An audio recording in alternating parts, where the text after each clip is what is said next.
Hi everyone, the Simple Dad here. In this video, I'll show you how to turn on the interpreter mode on your Samsung S25 Ultra. So on your Samsung S25 Ultra, you have real-time translation tool that turns your phone into two-way language interpreter. So this is basically great for traveling or if you're communicating with someone who you don't speak the language of. So let me show you how you can turn on the interpreter mode. So here we need to go ahead and first open the Edge panel. From here, you'll find this interpreter mode here. So go ahead and tap on this.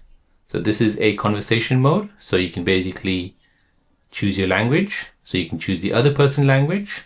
So for example, if he or she is speaking Thai, and for yourself, you can choose English or maybe Hindi. And then you can go ahead and listen to what he says. So for example here, Chur alai khap.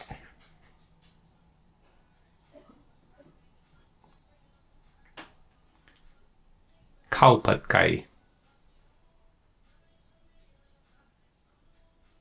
And as you can see, you can basically turn on the mic, the person can speak, and it'll basically translate it in English for you. So with this, you can travel easy, you can break language barriers, and you can communicate in live conversation with zero stress. So there you go, guys. That is how to turn on the interpreter mode on your Samsung S25 Ultra. If you're new on the channel and you want to find out more about your iPhone, your Android phone, or any other social media apps, then don't forget to subscribe to this channel to become a part of the Simple Dad community. Hit the like button if you find this video useful.